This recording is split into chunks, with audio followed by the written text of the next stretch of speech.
In the name of Almighty Allah, most gracious, most merciful, dear brother and sister, I would like to talk to you about the atrocities in Kashmir.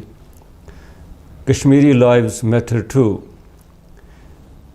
Another apartheid regime exists today, Narendra Modi's regime. South Africa and the rest of the world need to stand up against it to protect the world peace. 5th of August 2019 is another black day in the history of mankind. India disregarded the United Nations resolutions, thus disrespecting the world, disrespecting and violating their own constitution and ignoring democratic norms. India unilaterally revoked Article 370 and 35A of the Indian Constitution, which gave special autonomy to the state of Jammu and Kashmir. By doing this, India denied 13 million people of the state their citizenship and imposed a curfew, a lockdown, which to this date will have now lasted for 1 year. This includes cutting off all lines of communications in the Kashmir Valley. All political leaders have been sent to jail.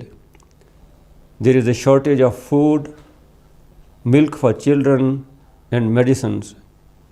Schools and universities have been shut down to deny education. Businesses are closed. Homes are being raided in the middle of the night. Women are being dishonored and raped. People, including the elderly, are being brutally beaten and killed.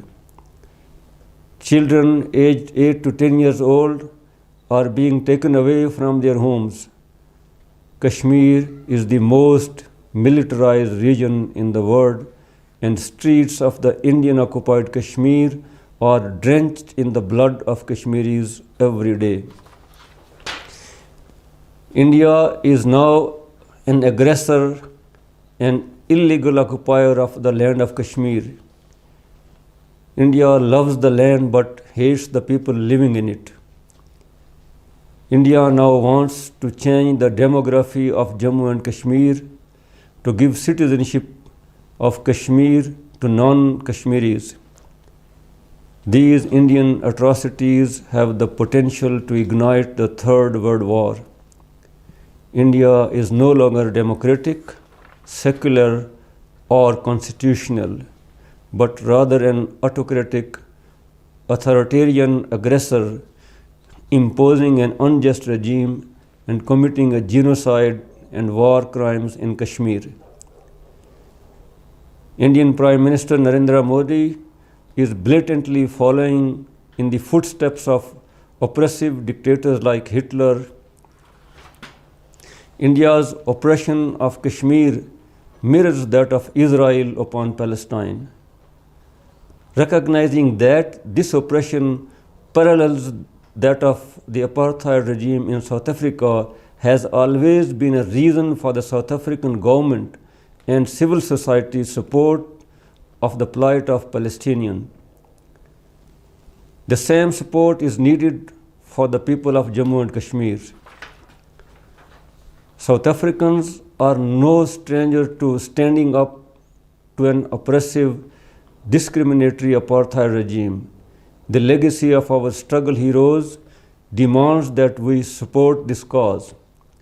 Our women, Lily Nangoy, Rahima Musa, Helen Joseph, Sophia Williams, and 20,000 others marched to the Union Building in 1956 and raised the slogan that you strike a woman, you strike a rock.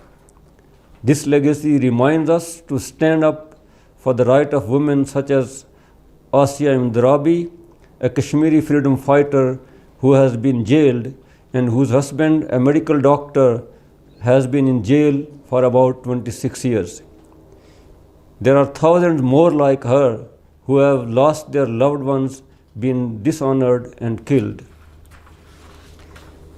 The legacy of Hector Peterson, Hastings and Delovo, and hundreds of our youth of the Sharpeville massacre who stood up for their rights and fought for the better education demands that we raise our voices for the Kashmiri youth who are being deprived of an education and who are being massacred in the similar way. The legacy of our political leaders such as Oliver Tambo, Albert Lutuli, Steve Biko, Robert Sobukwe, and of course our freedom fighters who were imprisoned on Robben Island, Nelson Mandela, Walter Sisulu, Govan Mbeki, Ahmed Kathrada, and Mac Maharaj, demand that we stand up for the release of all Kashmiri political prisoners, including Sayyid Ali Shah Gilani, Yasin Malik, Mirwais Umar Farooq, Shabir Shah, and others. We as South Africans should not forget the words of our visionary leader, Nelson Mandela, who said that the issue of Kashmir needs to be resolved and that it has the potential to start a nuclear war. In conclusion, the way that grassroots civil resistance movements in coalition with international support and sanctions brought down the apartheid regime in South Africa, so too must be the case with Kashmir issue. Support from the international community is required to overcome the apartheid being implemented by India in Jammu and Kashmir, to end these crimes against humanity, to maintain peace in the region and the rest of the world. Thank you so much.